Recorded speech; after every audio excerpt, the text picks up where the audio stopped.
Bharatiya Janata party ने आज अपनी सबसे महत्वपूर्ण 2 समितियों का ऐलान किया है। एक केंद्रीय चुनाव समिति और दूसरा पार्लियामेंट्री बोर्ड, संसदीय बोर्ड पार्टी का। भाजपा के जो संगठन की हायरार्की है उसमें सबसे ताकतवर और सर्वोच्च संस्था है पार्लियामेंट्री बोर्ड। पार्लियामेंट्री बोर्ड वो सारे निर्णय जो पार्टी के लिए सबसे महत्वपूर्ण होते हैं वो पार्लियामेंट्री बोर्ड ही लेता है। किस राज्य में कौन मुख्यमंत्री बनेगा ये फैसला अगर करना है तो पार्लियामेंट्री बोर्ड बैठेगा। इसलिए इस बोर्ड को लेकर एक हमेशा इसका एक औरा रहा है पार्टी के भीतर, और जो लोग इसमें सदस्य बनते हैं उनकी फिर व्याख्या भी उसी ढंग से होती है, और जो इसके सदस्य बनने की पात्रता नहीं जुटा पाते उनकी व्याख्या दूसरे ढंग से होती है। आज जो पार्लियामेंट्री बोर्ड घोषित किया गया उसमें 2 बड़े महत्वपूर्ण घटनाक्रम मैं देखता हूं। एक, नितिन गडकरी का उसमें शामिल ना होना, नितिन गडकरी को पार्लियामेंट्री बोर्ड में स्थान नहीं मिला, और दूसरा मध्य प्रदेश के मुख्यमंत्री शिवराज सिंह चौहान का भी पार्लियामेंट्री बोर्ड से बाहर कर देना। एक तरह से पार्टी औपचारिक तौर पर कुछ भी कहे, लेकिन राजनीतिक हलकों में जब इस तरह के निर्णय होते हैं तो उनकी व्याख्या सेंसेक्स की तरह ही होती है कि किसका शेयर ऊपर और किसका शेयर नीचे। नितिन गडकरी का इस सर्वोच्च संस्था से बाहर होना, शिवराज सिंह चौहान का बाहर होना, उसके एक अपने मायने हैं। स्वाभाविक है शिवराज जी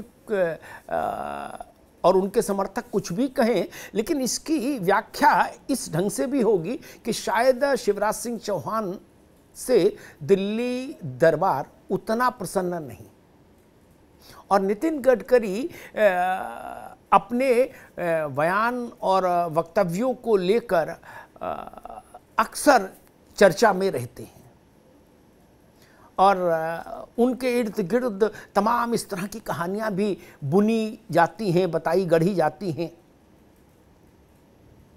जो कहीं ना कहीं भाजपा नेतृत्व को असहज करती होंगी। शायद इसीलिए उनको भी अवकाश पर भेज दिया गया, और नितिन गडकरी को भी एक संदेश हो गया कि आप ज़रूरी हो सकते हैं, अनिवार्य नहीं। ज़रूरी हो सकते हैं, आवश्यक हो सकते हैं, अपरिहार्य नहीं। मोदी और शाह की जोड़ी का ये नितिन गडकरी को संदेश है।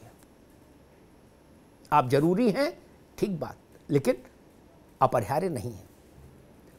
और संसदीय बोर्ड में एक नाम जरूर आएगा इस बार, ऐसा मेरे ख्याल से भाजपा के करोड़ों कार्यकर्ता मान रहे थे, तमाम देश भर के राजनीतिक विश्लेषक मान रहे थे कि उत्तर प्रदेश के मुख्यमंत्री योगी आदित्यनाथ का नाम पार्लियामेंट्री बोर्ड में जरूर आएगा। लेकिन योगी आदित्यनाथ को भी पार्लियामेंट्री बोर्ड में जगह नहीं दी गई इस बार। हालांकि ये जो पार्लियामेंट्री बोर्ड है इसमें किसी भी भाजपा के किसी भी मुख्यमंत्री को स्थान नहीं मिला, लेकिन फिर भी आपको याद होगा कि पिछले कुछ महीने पहले भाजपा की राष्ट्रीय कार्यकारिणी में जब योगी आदित्यनाथ ने राजनीतिक प्रस्ताव रखा था तो उसकी भी व्याख्या, उस घटनाक्रम की भी व्याख्या इस रूप में हुई थी कि ये योगी आदित्यनाथ का दिल्ली में बढ़ता हुआ कद है, आभा मंडल है, और जिस ढंग की प्रसिद्धि और कार्यकर्ताओं में स्वीकार्यता और उत्तर प्रदेश देश के सबसे बड़े सूबे को जिस कौशल के साथ चला रहे हैं योगी आदित्यनाथ, उन सब चीज़ों को देखते हुए ये माना जा रहा था कि वो पार्लियामेंट्री बोर्ड में जगह बनाएंगे, लेकिन ऐसा नहीं हुआ। उत्तर प्रदेश से मानकर चलिए, अगर प्रधानमंत्री जी को आप बनारस के सांसद के नाते उत्तर प्रदेश से माने तो वो और रक्षा मंत्री राजनाथ सिंह, दो लोग पार्लियामेंट्री बोर्ड में हैं, लेकिन योगी आदित्यनाथ को अभी पार्लियामेंट्री बोर्ड के लिए प्रतीक्षा करनी होगी। हालांकि एक बड़ा अवसर था, और राजनीति में आप एक ट्रेन मिस करते हैं तो यहाँ कोई समय सारणी नहीं होती कि एक ट्रेन के बाद दूसरी ट्रेन इतने बजे आएगी। आपसे एक ट्रेन छूटी तो अगली कब आएगी राम जाने। और वैसे ही केंद्रीय चुनाव समिति का भी ऐलान हुआ है। केंद्रीय चुनाव समिति में भी योगी आदित्यनाथ को रखा जा सकता था, क्योंकि केंद्रीय चुनाव समिति की भूमिका भी बड़ी व्यापक होती है पार्टी में। उम्मीदवारों का चयन जब अंतिम मुहर लगती है उस पर, तो केंद्रीय चुनाव समिति की बैठक में ही लगती है, तो इस नाते उसकी एक पकड़ होती है। उस केंद्रीय चुनाव समिति की बैठक में भी योगी आदित्यनाथ का नाम नहीं है। अब इसके पीछे के कारण क्या हैं, तो देखना होगा। देवेंद्र फडणवीस हैं उसमें, चौंकाने वाला नाम है। अभी हाल में पार्टी ने उनको मुख्यमंत्री की जगह उप मुख्यमंत्री की शपथ दिलाई थी, आग्रहपूर्वक, महाराष्ट्र में। वो कह रहे थे नहीं हमको नहीं बनना, पार्टी ने कहा नहीं बनना होगा उप मुख्यमंत्री, और एकनाथ शिंदे के सरकार में उनको उप मुख्यमंत्री बनाया था। वो केंद्रीय चुनाव समिति के मेंबर हो गए। सर्बानंद सोनोवाल हैं उसमें। लंबे समय से पार्टी में नेपथ्य में चल रहे ओम माथुर हैं, लंबी बीमारी से अभी उभरे हैं ओम माथुर जी, केंद्रीय चुनाव समिति में उनकी एंट्री हो गई है, वो हैं। लेकिन मुझे लगता है उत्तर प्रदेश के लोगों को इस बात से निराशा होगी कि दोनों महत्वपूर्ण इकाइयों में पार्टी की, पार्लियामेंट्री बोर्ड और सेंट्रल इलेक्शन कमेटी, दोनों में योगी आदित्यनाथ का नाम ना होना उत्तर प्रदेश में भाजपा के कार्यकर्ताओं को जरूर अखरेगा।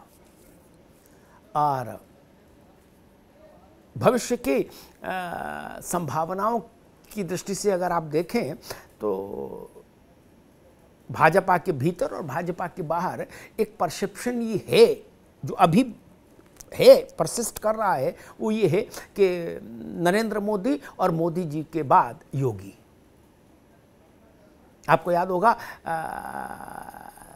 नरेंद्र मोदी और योगी आदित्यनाथ का एक साथ का चित्र बड़ा चर्चित हुआ था, जिसमें दोनों साथ चल रहे हैं, योगी जी के कंधे पर प्रधानमंत्री हाथ रखे हुए हैं। जब वो चित्र आया था सामने, योगी आदित्यनाथ ने उसको ट्वीट किया था, सार्वजनिक किया था, तो देश भर में इसी ढंग की एक गूंज सुनाई दी थी कि मोदी वर्तमान है, योगी भविष्य है। तो उस दृष्टि से भी शायद उम्मीद ज़्यादा थी कि योगी आदित्यनाथ संसदीय बोर्ड में रहेंगे या केंद्रीय चुनाव समिति में रहेंगे, लेकिन वैसा नहीं हुआ। और दूसरी बड़ी खबर, बड़ी घटना भाजपा के लिए फिलहाल ये है कि नितिन गडकरी को किसी पार्लियामेंट्री बोर्ड जैसी सबसे ताकतवर संस्था से बाहर कर दिया गया। यानी नड्डा, जगत प्रकाश नड्डा की भाजपा, मोदी जी के लीडरशिप वाली भाजपा में सबको एक दायरे में, अनुशासन के, कार्य व्यवहार के दायरे में रहना होगा। ऐसा संदेश देने की भी कोशिश है जो इस सूची से दिख रही है। आने वाले समय में इस सूची की अलग अलग ढंग से व्याख्या होगी और राजनीतिक टीका टिप्पणियां होंगी। और उत्तर प्रदेश के संदर्भ में मैं एक बात और कहूंगा, 3-4 दिन के भीतर वहां नया प्रदेश अध्यक्ष भी नियुक्त होने वाला है उत्तर प्रदेश भाजपा में। उस पर भी निगाह रहेगी, क्योंकि जो नाम रेस में चल रहा है इस वक्त सबसे आगे, वो नाम भी चौंका रहा है। क्या भारतीय जनता पार्टी का शीर्ष नेतृत्व उत्तर प्रदेश में कोई नया और बड़ा प्रयोग करने जा रही है? इंतजार कीजिए। मुझे लगता है कि 1 हफ्ते के भीतर इसकी घोषणा हो जाएगी कि भाजपा का नया अध्यक्ष प्रदेश में कौन होगा। धन्यवाद।